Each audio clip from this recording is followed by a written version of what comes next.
Hi there. When I sat down after about a 25 year break to write music and be creative again, what actually happened slightly surprised me. It wasn't quite what I was expecting.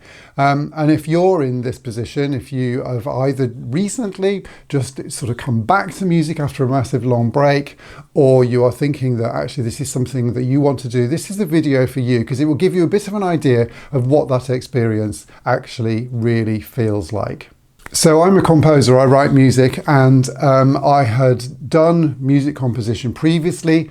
I was about 30, or a good 25 years, if not 30 years out of practice when I came back to writing music on a computer.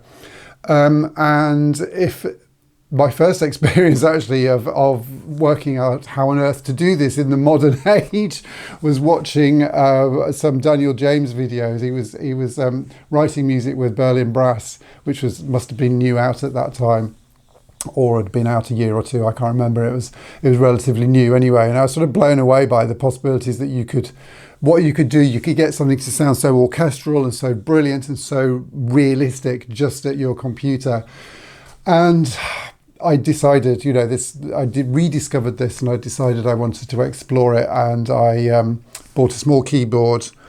I got Cubase elements onto my computer, and I bought Spitfire Albion 1, or the Spitfire Albion, the original Albion, I think, as my sample library. Connected it all up and didn't really know what to expect, I think. And I absolutely vividly remember pressing this spiccato string patch was the first thing I loaded up. I remember pressing the keys on there and hearing, to me, what sounded like a symphony orchestra playing strings. And it was a really emotional moment. I'm reliving. It was a really emotional moment. Because I think in that moment, I pressed those keys down, having some sense of how technology had sort of come on and what the possibilities now were technologically.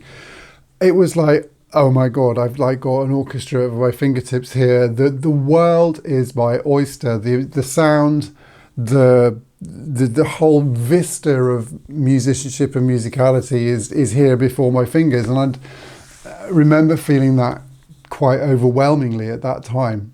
And as I continued playing, there was a sort of sense of coming home. It was I think I said in my previous video, it was like revisiting an old relationship, one that had ended badly.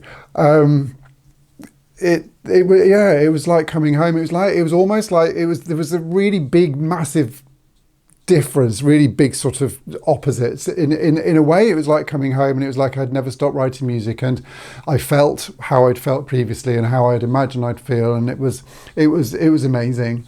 And I immediately felt the emotional pull and that just sort of sense of groundedness and coming home and of doing something that actually I should always have been doing. But on the other hand, I was absolutely, totally, and utterly stuck about what to do on Cubase. The technicalities of how on earth to write music on a modern computer were so frustrating. And the first piece I wrote, it was an orchestral piece, and I just could not. The difference between what I heard in my head was still there, which was absolutely overwhelmingly fantastic. It was so sort of heartwarmingly reassuring to know that somewhere buried deep inside me, I still had this sense that I could write music. I could hear this music in my head. But the difference between what I could hear in my head and what was going out of the computer was so bloody frustrating. It was just, oh my God. And it wasn't just the sound, it was, well, how to change sounds, how to change volume, how to do every single thing on the computer, because the software was so different. I'd used Cubase decades before when it sort of first came out, but the new version, this is light years ahead in its technological makeup. So I was the frustration of not being able to get out what I imagined. My imagination was there. It was a bit rusty, but it was sound. The feeling and the imagination and the musicality was clearly still there.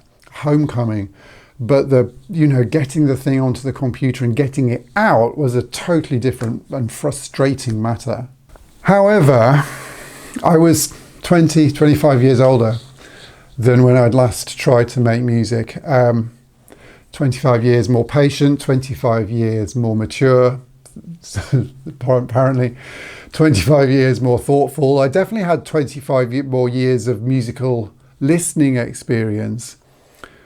I had 25 more years of time to massively overcome what for me was a really sort of big issue in my early life, was a lack of self-confidence and self-identity. When I was first writing music, I was first a musician, I totally and utterly identified I was the musician, and if somebody didn't like my music, or it was me, it was a personal slur.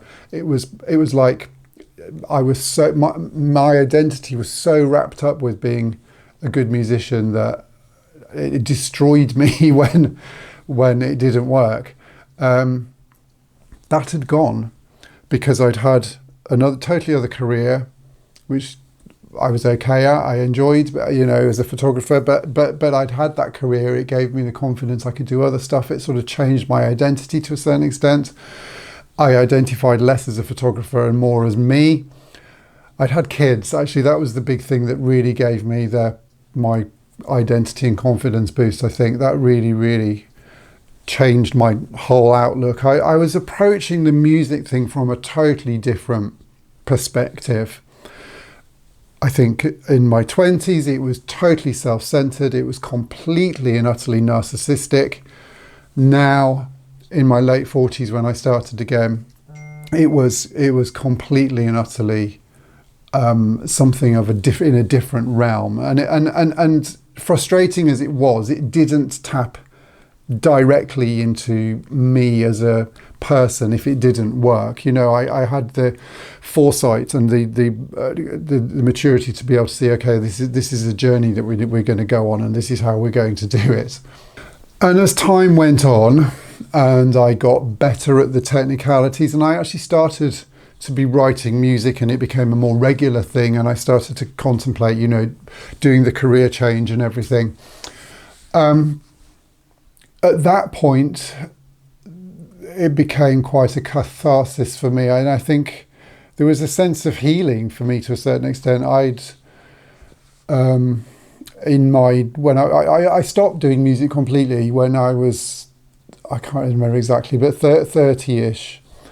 I wanted to be a professional orchestral player. I wanted to compose.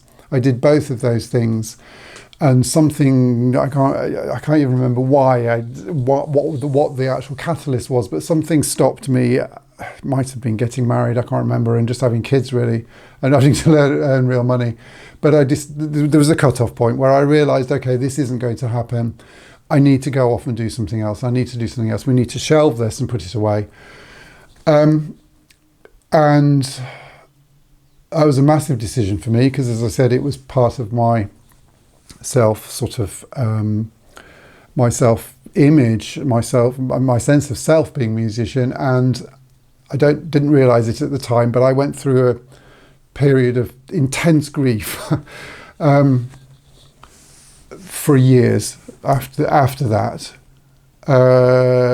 I didn't really listen to music for a long time after that. I got back into that, and I don't think I even realised that until I started again in my second time round 7 years ago. I don't think I even realised that. But looking back, it brought up these feelings, and I sort of grieved for the person I'd been then that gave up at that point. I grieved for the years that I'd not done something that I passionately love. And I found that hard. It was really hard. Coupled with a sense of, I'm grieving for this what felt like a massive thing. massive part of my life, and here I am trying to do it again. And it was scary because I was, thinking, well, what happens if this doesn't work out again? What happens if, I give up? What happens if I'm not good enough? All of the things from my previous video, the fears that I talked about there. It was really hard. It was really, really hard and really emotional in many, many ways. Coming back, but also with that more mature, middle-aged brain, and all right, we can joke about being more mature in later life, but we are inevitably. I've been through a number of life experiences that had shaped me in positive and negative ways, but you come back with all of that, and with that depth of understanding and that depth of human experience, I think, coming to this big thing a second time round was greatly enhanced by those years that I hadn't been writing music. And I would be a different composer now if I was writing in my 20s. I might technically be better, might be doing different things, but my work-life balance, my mental health, I don't think would be anywhere near as good as it is now. I think I would have been totally embroiled in composing. It would have been part of my psyche. Every failure I would have taken personally. Second time round now, that is not the case, and I can separate that completely, and I have I think a much more healthy relationship with my composing than I would have done if I'd done it full time and I'd actually made it, or whatever that looks like, first time round. Okay, so what does all of this mean to you, the viewer, if you're still here? Congratulations. If you're thinking of making this sort of big career shift or change, coming back to music after a long time, or you've just started doing it, what does this mean? Well, my experience, I imagine, is not unique. And I think the first thing to say is that if you were musically able in your earlier years, it will still be there. The musicianship will still be there in a more mature and rounded way, I think, even though the technique may be rusty, be that an instrumental technique or a technological technique if you're writing music. But that passes, and it takes time. It takes a little bit of time, but that passes, and to a certain extent it's a mechanical thing that you can get over. You can teach yourself the technique, but I don't think you can necessarily teach the musicianship really, or that feel or that emotional sort of thing.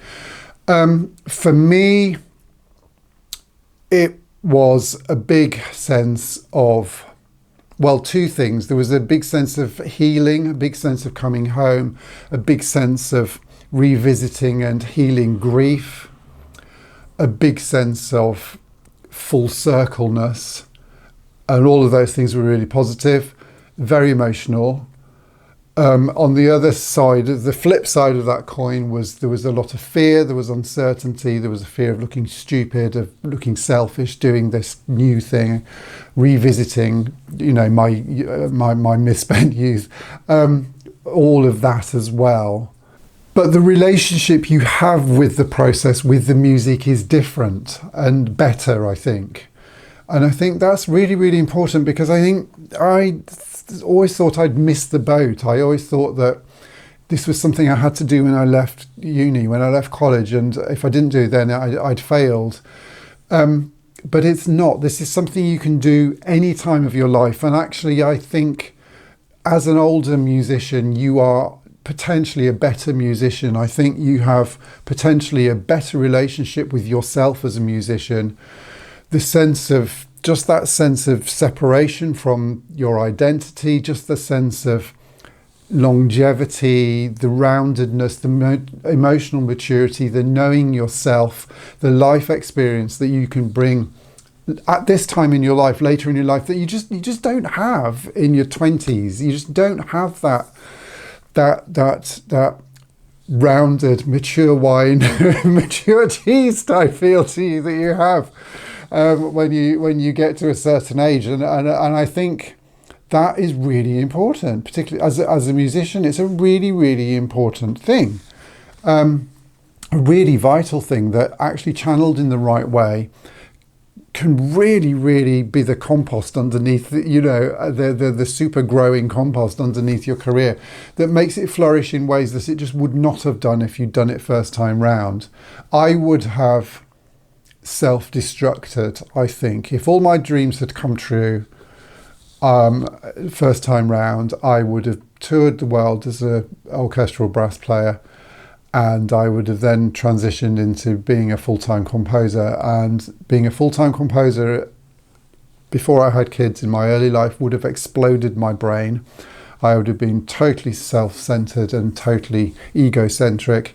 If I toured the world as a professional brass player, which is what I wanted to do, I would have burnt out.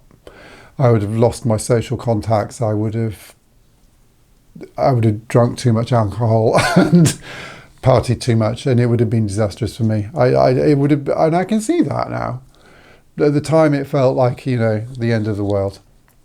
So, if you are either just making this change or you're thinking of making this change, you're at the sort of, the point I was at 7-8 years ago, thinking, rediscovering, thinking, shall I revisit this? Well, I hope this video has been of some help or some reassurance or some sort of giving you some sort of ideas. I would love to hear from you.